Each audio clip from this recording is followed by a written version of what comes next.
Bags down, spikes on. Welcome to the track. My name's Colin Waitsman. I'm going to be your host for this episode of Track World News.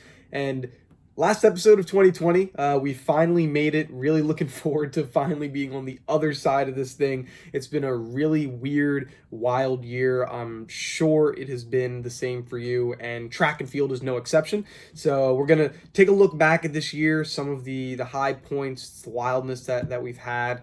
Going to talk about the Millrose games. They got canceled, and some other meets that might be seeing the same fate here shortly. And then we're going to close off the year with the topic I've been wanting to talk about for a while. Never really knew exactly how to put it in, but do you need to go and compete for a Division I school? Gonna put in my 2 cents on that one. So before we get into this, please make sure that you like, subscribe, share, follow the podcast. Helps us know that you're enjoying what's going on, and had a lot of support so far, so definitely keep that up. Awesome. So first, let's talk about the Millrose games and what happened with that. So what was it? Just this past week, we saw that the Armory, who runs the Millrose games in New York, announced that they're going to be canceling it for the very first time. This is a meet that has been going on for since 1908. It's been going on for a very, very long time. Usually around February is when we see it. And ever since 2011, it was held in Madison Square Garden, and then in 2011 it got moved over to the Armory. And so it's a shame that this is going to be going. I mean, we've seen some really big names competing in it. I know Allison Felix, Carl Lewis, I think Flojo, a whole bunch of other really elite athletes have competed in this meet. And with the circumstances that this year brings, I mean, this was not any surprise. I'm sure we just saw the World Championships be canceled this recently. What was it, last week, 2 weeks ago? So it stinks, but it's not like this is any news to anyone. People saw this happening, and it stinks because I see this also other meets in the future being canceled too. I wouldn't be surprised if the next meet that sees something like this is going to be Penn Relays, and that's my favorite meet to compete in. Whenever I went to compete in that, whether it was as a middle school or high school or college athlete, or if I was ever just watching some of my friends compete, it was my favorite competition. I remember specifically being able to be on the infield because I was a pole vaulter, and so I remember I had the infield pass to be able to stay on the infield while the meet was happening. And the high school vaults, when I was a senior, was going on at the exact same time as the USA versus the world in the 4x1. And so that was super cool, being able to see two of the fastest 4x1s, and I'm right there. Like they're exchanging just a couple of feet away from me. That was some of the most special times of my track career, something that I really liked. And unfortunately, we're probably going to see that meet going down next, because that happens in March, like late March, up in Pennsylvania, and it got canceled last year, and it's probably going to get canceled this year. So this meet that had been going on for 124 straight years is probably going to be seeing its second year where things are going to have to be canceled. Because the difficulty with these meets are it's really hard to reschedule, because there's so many other big meets that are going on that when are you going to find time? Because if you don't have it going on this week, then it's going to be super hard to be able to postpone it, because you're going to have other schools and other places having other big meets, like Texas Relays is huge. So other ones that I'm sure they'll probably be going on that are later on in the year. So it just stinks. We're seeing some of these big meets going, but I mean, that's the way that the cookie crumbles, I suppose. And then let's do a real quick review, some of the highlights of 2020. I'm sure if you've been following the World Athletics page, they've had like the 20 best moments of track and field throughout the year. Definitely recommend you go and check that out. They have some really cool posts that they've been doing. And some numbers that I saw. There were 9 men's world records that were broken this year. 6 world records on the women's side that were broken this year. We saw Mondo Duplantis as the male athlete of the year and Yulimar Rojas as the female athlete of the year. Obviously, a lot less competitions than we would normally have due to COVID being a thing. But hopefully we'll see more competitions this upcoming year. And we saw also a lot of creativity within the track and field community. My favorite event was the Garden Classic, which we had going on, what was that, sometime during the summer, late spring, which was really cool. Being able to see 3 of the top men, 3 of the top women going head to head in a pole vaulting competition. We also saw a few other just like interesting events that we normally don't see. Like I think we saw like a 150 meter dash, 120, just like odd 2000, I think. Like we saw some strange distances, which were really cool because these are distances that normally don't get competed in. And so being able to see these very, very talented athletes spread their distance ranges or contour their distance range a bit, depending on which side of the fence they were going on, was pretty awesome. It was something that I enjoyed. And so it'll be interesting to see if they continue that trend in 2021 with having some more strange distances going on, because it keeps it fresh. It keeps it new. Because everyone knows, what a solid 400 meter time is or 100 meter time is. But hey, what's a good 120? I have no idea. Like, I'd love to see that. So it's just add some new flavor to it, and I think it's a good thing to have a few of these things sprinkled throughout. So it keeps fans on their toes and keeps athletes interested as well, because it's a long career for some of these people, and so being able to have that variety can add a little bit to it. So that's always positive. Then want to close off with this topic that I had brought up earlier that I've heard a lot of people debate between it. Do you need to compete at a Division 1 school, or can you go Division 2 or Division 3 and have a successful career? The answer is it depends what you're looking for. So the biggest misconception I see about Division 2, Division 3, and Division 1 track and field is that if you go to Division 1, you're automatically getting better coaching, better facilities, better travel, better training, all of that. People automatically assume if you go to the Division 1 level, you're getting better of that compared to Division 2, Division 3. And also a lot of people automatically assume you're going to be getting a scholarship, and many people think that you're going to be getting a full ride.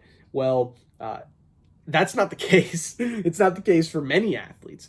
Most athletes, when you go to the Division 1 level, to give a brief history, I competed at Division 1 school. I went to Mount St. Mary's University, one of the smallest Division 1 schools you could possibly go to. So I have a very different perspective to Division 1 compared to those that people think of when you hear Division 1, like your UConns or your Oregons, your UNCs, your USCs, Texas, LSU, all those giant Power 5 schools that people think of. I got a very different perspective on it. And to be frank, most people and most athletes that compete at the Division 1 level are competing at those lower tier or mid-major schools when it comes to Division 1. Most of these athletes are not competing at your LSUs, your Texases, your Floridas. So most of these athletes are competing at these smaller schools, which a lot of people don't know. And for those, when it comes to facilities, it's not the case that you're automatically going to be getting a better facility. There are many Division 2 and Division 3 schools that have fantastic facilities. To put into perspective, like my school, we didn't have an official indoor track that you could compete in. We had a practice facility that was an indoor track. It was like 120 meters, 3 lanes, and it was good for training, but we couldn't hold meets. But there are Division 2 and Division 3 facilities that have full indoor tracks, and so their facilities in those cases are better. And it's also, when it comes to coaching, like you can find great coaching wherever you go, and you can find bad coaching wherever you go. Great coaching is not limited to Division 1 schools. Like, there are fantastic coaches no matter what school you go to, no matter what division you go to, and there are awful coaches no matter what division or what school you go to. So it's all depending on the visit and what you're looking for out of it. So what's the difference then? What's the difference between Division 1 and Division 3? Well, to me, the biggest difference you should be looking at is an internal one and what you're looking for. So if the biggest thing that I would say determines where you should look for a school is your time and where you want to dictate and allocate most of your time. So if you go to a Division 1 school, the on average, like, you'll have better competitions because you're competing against more Division 1 schools, and Division 1 schools tend to have better athletes. Now, it's not the case all over the country. There, you are going to have a lot of Division 3 and Division 2 athletes that are great and ballers and are insane, but for the most part, you're going to be competing against these bigger schools, and your travel and maybe the budget that this school has for track and field is larger, so you might get better benefits, better bus rides, you might get more warm-up gear, things like that on average, but it's not the case everywhere. And so the biggest difference is going to be your time and how much you're actually having. If you're going to a Division 1 school, it's going to be like a job to compete at the Division 1 level. You're going to have really long practices depending on what events you compete in. If you're a decathlete, I mean, kiss your social life goodbye. If you're a Division 1 decathlete, you're going to be competing and practicing pretty much all day, every day. Division 3 and Division 2, like, you're still competing at a high level and you're practicing at a high level. It's just slightly less of a commitment. And it all depends on what you're looking for. Like, if academics and your education is more of a priority, and you're like, hey, I want to take these harder course loads and I really want to focus more on my academics, that's fantastic. That's great. Like, because for most people, I'd say 99.9% of runners, you're not going to compete in a professional standpoint after you're done running. So you might compete. A lot of people will compete and do 5Ks and sprinting events and masters and whatever after, but most athletes aren't going to be competing at a professional level where this is your source of income. So if you wanted to focus on your academics, yeah, going Division 3 is fantastic because you're going to be able to get the advantage of still being able to compete and still being an athlete and still having fun and still enjoying your time, as an athlete. But then you're also going to still be able to focus a lot on your academics because the training schedule may not be as rigorous as if you were going to compete at a Division 1 school. So the biggest difference is, what do you want to put into it time-wise? Because I competed, as I said, in the Division 1 level, and it was a lot of time. It was like a full-time job. I mean, I was so surprised when I saw other athletes on my team that also had, 2 or 3 jobs also. I was like, how in the world do you have all these jobs and you still are able to compete at a high level here? Like, that doesn't make, like, this is insane to me. This is so wild.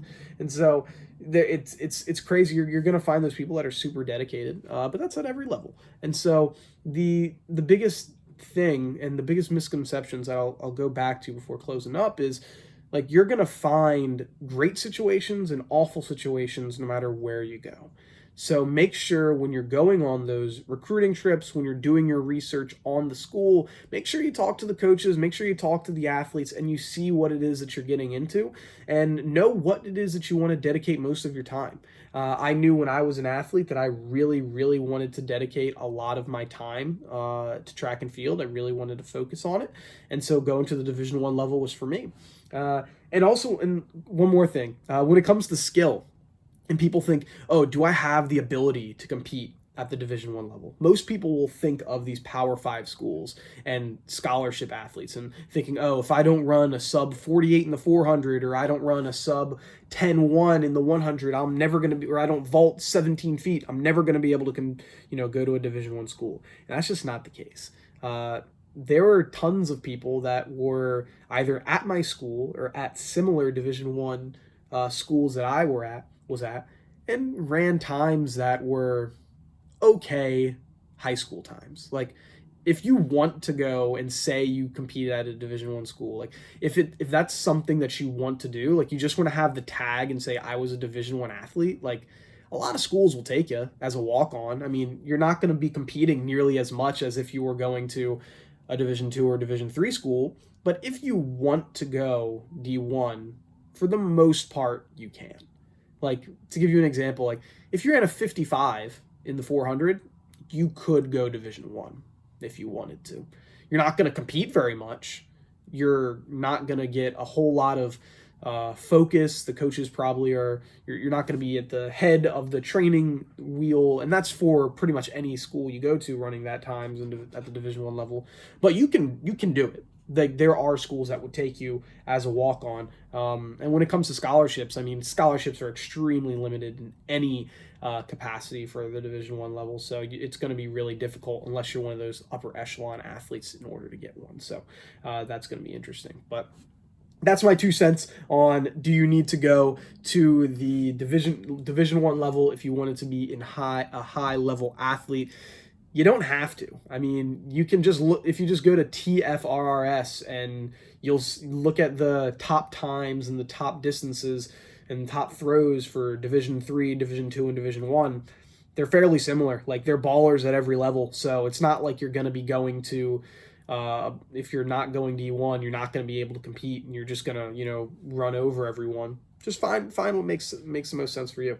So that has been another episode of Track World News. Before this, want to let you know that we're going to be adding extra interview bonus episodes either every week or every other week. I'm thinking maybe every other week, maybe once a month. I'm not sure. Let me know what you think. We're going to have different interviews from athletes, coaches, trainers, all that good stuff that are involved in the track world. Want to get their opinions on things that are going on and what we can see moving forward. So hope you've enjoyed this episode.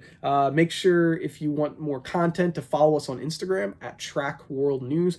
We post clips and updates on the channel and all that type of stuff there. Have a good one. Talk to you soon. Peace.